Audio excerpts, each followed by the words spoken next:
the valley of the shadow of death. I take a look at my life and realize there's nothing left. Cause I've been blasting and laughing so long that even my mama thinks that my mind is gone. But I ain't never crossed a man that didn't deserve it.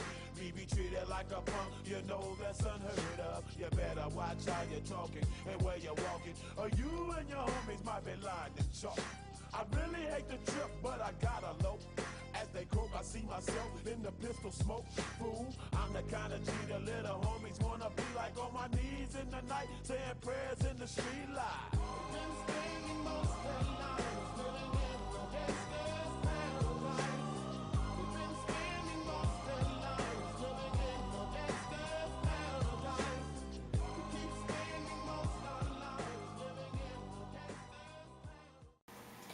paradise. What's up, bro? No way, the Al Capone here in Alcatraz, the same prison cell. What are the odds? Come here and give me a hug, you big goofball. How have you been? You look great. So he finally got you, huh?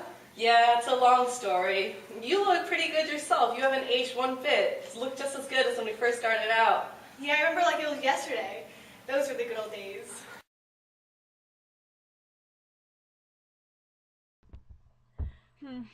It all seems so long ago.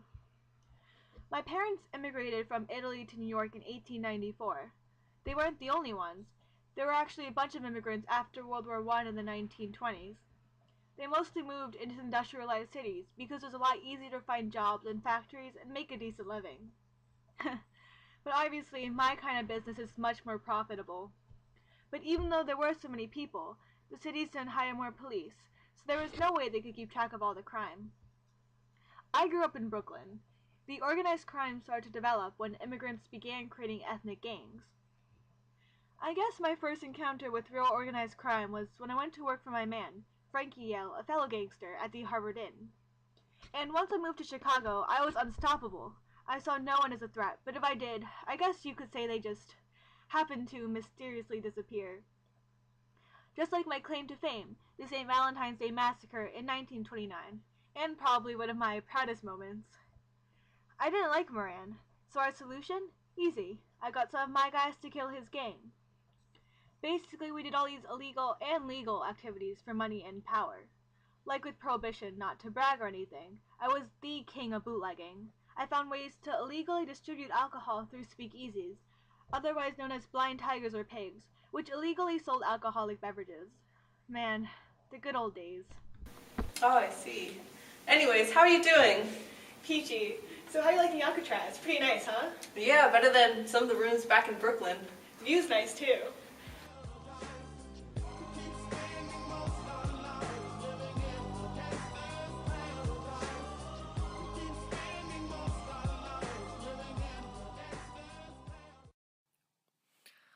Well, you know, a man's got to make a living out of something, right? Got myself a little bootlegging going on here. Gatsby created competition. I tell ya, this government is just making it easier for us. I mean, the whole reason that business was booming is because of that 18th Amendment. Ha, what a joke. They tried to prevent the sale and transportation of alcohol, and it just made the public want it all more. Heck, even the high and mighty senators and reps are drinking. The cops are breaking their own rules. You see, back in the day, alcohol used to be everything. Everyone loved to have a drink after a long day at work. But some people believed that alcohol was the root of all evils and should be banned. So when the Prohibition rolled around, everyone was really upset. And that's how I capitalized on their dependence on alcohol and got involved in the bootlegging industry. That sure paid a pretty penny. And because it was so profitable, more and more wanted in. I had to organize it all somehow. And so what the feds call organized crime started to rise. It wasn't just the Prohibition, though. At that time, there was an economic downturn, and so people needed a way to provide for their families. Crime was just an easy way to get money fast, and so more and more people got involved. Also, there was the fact that in a city as big as Chicago, there's no way the fuzz could keep track of us all. And, well, I was the best at slipping through their fingers, or at least until now. Did you see that guy? That guy killed my business. Oh yeah, what business? Well, you know, a man's got to make a living out of something, right? Well, hey, it's really great to see you get lucky. Don't mention it. Hey, did you hear about the other new guy? Apparently he's some big shot in the underworld. I've only heard of him like once or twice. I don't know, people say he's a real charmer. Now that you mention it, I saw this well-dressed guy when I was brought in. I think he's your guy. Evening, gents. I'm the new guy. Nice to meet you, Gatsby. This is Lucky. Hey, Lucky. I'll be living next door from now on. Hey man, pop a squat. We were just talking about the good old days. Ah, yes. The infamous Al Capone and Charles Luciano. You guys are the baddest in all of the underworld. So I hear. Hey, it's like I always say. I'm like any other man. All I do is apply the demand. Ah, yes. Indeed, old sport. So Gatsby, what are you doing in a place like this? Well, you see, old sport. Evening, old sport. The name's Gatsby. J. Gatsby. My story takes place in the 1920's, a time when organized crime was rampant. I come from a cute little village in Long Island called West Egg. You might have heard of it. You can usually find me by my mansion, where I throw extravagant parties here and there.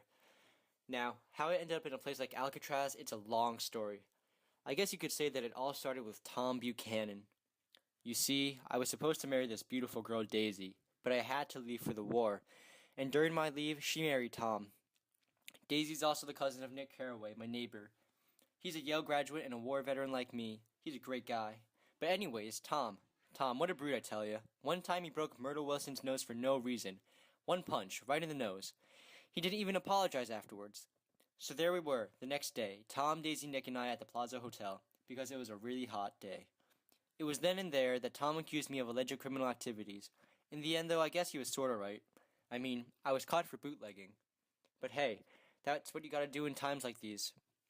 We're in the era of Prohibition, a time when all the old boundaries that separated the classes were being broken, and a new wave of instant millionaires came about. I got the goods from my connections with this guy named Meyer Wolfsheim. This guy's the real deal, I tell ya. He was the man who fixed the 1919 World Series. Looking back now, without Prohibition, heck, I couldn't even imagine where I'd be. Sure, I probably would have found something else. Maybe I would have gotten an actual job. Maybe an entrepreneur of some sorts. But I remember, I did this all for Daisy. I needed her to accept me, and to do that, I had to become wealthy. And to me, it didn't matter how it happened. If Prohibition never happened, I betcha Al Capone would have probably become a bowling alley manager. There'd still be organized crime without a doubt, but Prohibition just increased the magnitude of organized crime. I'd probably sell drugs and stuff like that. Never prostitution, or never labor racketeering, although I know lots of others in West Egg that would. In the end, my friend, organized crime existed before Prohibition, during Prohibition, and it will certainly last after Prohibition. And that's a fact, old sport. Cool story, bro. Nice story, boy, but let me tell you about how I got involved in crime. Wait, I thought you were just a cop. Just wait and listen. In Chicago, the gangs ran rampant, and so did the alcohol. The first time I was approached by a crime boss, I refused to get paid off. But then, the threats came. I feared for myself and my family. When a couple of gang members caught me at night, armed with guns, I finally conceded. The crime boss, despite the threats and aggressive approaches, still paid me in order to keep me quiet and subordinate. Soon I relied on the money flow, and not only kept quiet about the gang's doings, but often helped them out for more money. I eventually became a kind of part of the business, helping the gang turn over money at an increasing rate. In a desolate alleyway, when I was walking towards the street, 3 gangsters quietly followed. Before I reached the end of the alleyway, the gangsters pulled me to the side and took out their guns. This was the time I couldn't say no. They had 3 pistols pointed at me and told me that they knew where I lived, that they would take my family. So there I was, getting the inside scoop on every piece of illegal action that went on. My main responsibility was to divert police attention from the gang's activities, so that when a planned shooting or any crime was going down, I would call most cops from that area with a false alarm. Mostly what the gang did was conduct deals with speakeasies, get aggressive with other gangs, and transport goods such as alcohol and drugs across state borders. Those were the main activities I had to make sure ran smoothly, without any law enforcement involved. Also, I had to keep detectives at bay, and that was hard. Those detectives aren't easy to distract. Eventually, I pulled other cops into it. It got so far, almost half the police station was bought off. That is, until the FBI got involved. I thought the boss of the gang would protect me, help me make a getaway before the agents found out all the things that I had done. After all I did for him, it was the least he could do. Instead, he left me high and dry. And that's how I ended up here. And you worked well for us. It was you that I worked for. Well, I had to. You get mad all you want. You can't touch me. You're in prison just as much as we are. We can pay you just as much as we want. And my son will make you wish that you were never born. Your son's taken over now? Unfortunately, he has. My son, Michael, he doesn't make me very proud. He's followed the footsteps of his old man, and he's followed the wrong ones. My eldest son, Santino, has already died living this life, and Michael is going the same way. He is the new Don of New York, the new Don Corleone. He represents the legacy of organized crime in the U.S. Just because Prohibition ended doesn't mean that organized crime is going to stop. In my day, when alcohol was made legal, the gang just adapted and moved on to something else. My son is also learning to adapt, I hear. He's learned new ways to deal with the police and the FBI. Oh, and by the way, I warn you all about the FBI. There may not have been a lot of trouble for you guys back in the day. They're becoming smarter and smarter. They're rising just like organized crime. And that's why I want word to get out to stop the upcoming meeting of the mob bosses in Appalachian. I have a gut feeling that the FBI will stop them. And if they do, it'll mean the end of not only the mafia, but also my son. Damn, if only I were a better father. So, anyway, differences aside, I have a plan to get out of here. You guys want to listen? Yeah. We're all ears. Look at the situation they got me facing. I can't live a normal life. I was raised by the street, so I gotta be down with the hood team. Too much television watching got me chasing dreams. I'm an educated fool with money on my mind. Got my tin in my hand and a gleam in my eye. I'm a loped out gangster, set tripping banker. And my homies is down, so don't arouse my anger. Fool, death ain't nothing but a heartbeat away. I'm living life. 2, 1, action. Oh, I see. Anyways, how are ya? Peachy. Oh, shit, wait. What was it, Peachy? Something on the view, I think. I had this. I have like 2 lines. What? Oh, that's good. Alright, do it again. Alright? I brought my own jacket. 3, action. Did you see that guy? That guy killed my business. Oh yeah, what business? Well, you know, a man's gotta make a living out of something, right? Got myself a little going on. You're laughing! Maybe you should hold it. Action.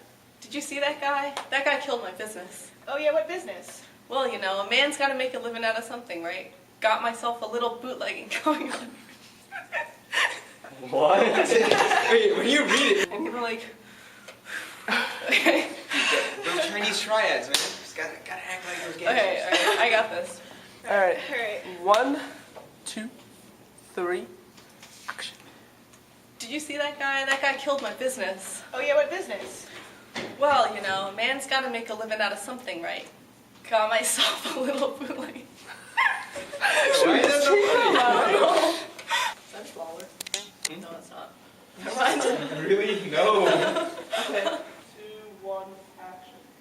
Cool story, bro. Nice story, boy, but let me tell you an even cooler one about how I got involved in crime. I thought you were just a cop. Wait, we're supposed to say it. Just wait and listen. Yeah, We're all ears. Cut. I love 1. you, gents. I'm the new guy. Living next door. Nice to meet you Sup, guys. bro? Okay.